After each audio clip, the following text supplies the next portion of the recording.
remember your anniversary because it's the first of. It's always. All right, Donald, you take Leanna to be your lawfully wedded wife. You promise to love her, comfort her, honor, and keep her in sickness and in health, forsaking all others, keeping yourself as a her only, so long as you both shall live. And Leanna, do you take Donald to be your lawfully wedded husband? You promise to love him, comfort him, honor, and keep him in sickness and in health, forsaking all others, keeping yourself in him only, so long as you both shall live. I do. I think it's real important, and this is me, but I think it's real important to talk about love and marriage as far as the Bible is concerned. Is it okay for me to talk about that? All right. The Bible says that love is patient and kind, never selfish, rude, or envious. It also says that love does not demand its own will, nor does it hold grudges. The Bible also says that love endures forever. There are three things that shall always remain: faith, hope, and love. But the greatest of these is love. We come together not to mark the start of a relationship, but to recognize the bond that already exists.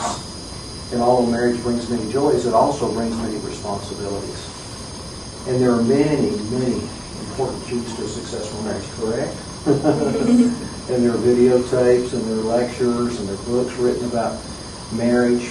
But you know, I think there are two things that probably are just essential in a marriage, and I think you both will agree. Y'all have been married a couple of years?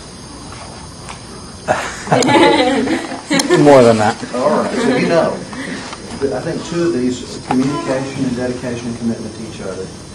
And without communication, gosh, we have problems. You know, you've got to be able to talk. And every day, no matter how busy you get, sit down and talk. Say, how did it go today? And not only talk, but also what? Listen. And sometimes we get to the point where we talk too much and we just don't think it's, what we did today was real important. But you know what your spouse did also is important. So take the time to listen, take the time to talk each day and visit. And that's important. And then also commitment and dedication to each other. And gosh, we can get dedicated and committed to all kinds of things, can't we? And some of them are kind of silly. And I'll share one with you if you don't mind. Just recently I have a choir, what we call a Wii, and guitar keeper.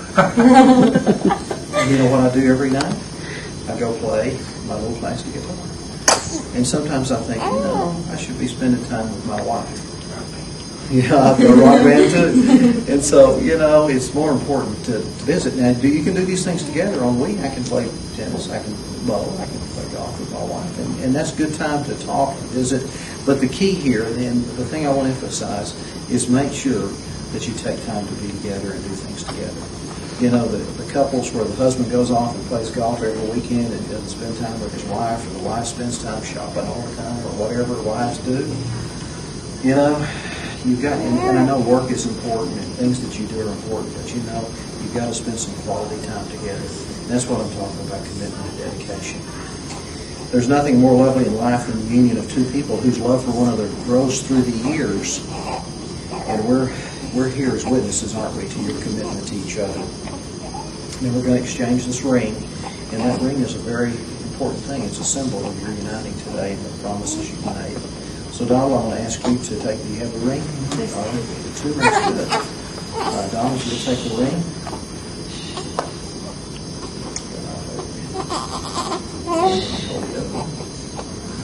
And I'll get that up here. All right. Place a beautiful ring on her finger, left ring finger, and repeat after me. And hold her hand and look right her in the eye. I, Donald, take the Leanna to be my lawfully wedded wife. That's all right. That's okay. Don't worry. You know what that tells me, Donald? That you're really serious about what you're doing today, and I think that's great.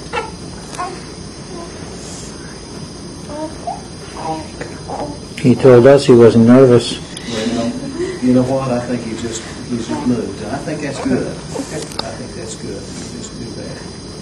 I don't take Leanna to be my lawfully wedded wife, to have and to hope, in sickness and in health, for richer for poor, from this day forward, as long as we both shall live. Leanna, you love you. You know that. Now, that's great. Now, I might cry. I think that's wonderful.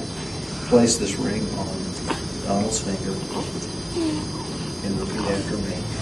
I, Leanna, I, Leanna, take thee, Donald, take thee, Donald, to be my lawfully wedded husband, to be my lawfully wedded husband, to have and to hold, to have and to hold, in sickness and in health, in sickness and in health, for richer for poor, for rich and poor, from this day forward, from this day forward, as long as we both shall live. as long as we both shall live. Great. We've got a couple here that just really think a lot of each other. You know what? That's nice these days. That is really wonderful.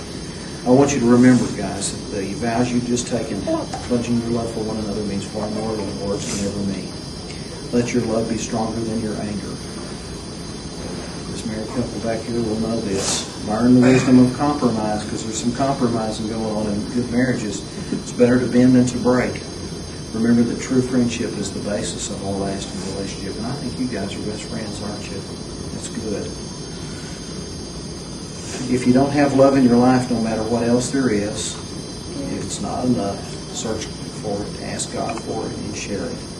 Now, inasmuch as you've agreed to live together as husband and wife, you've repeated vows, and you've held hands, and you've exchanged rings, which are important traditions, I think, by authority invested in me by the state of Texas.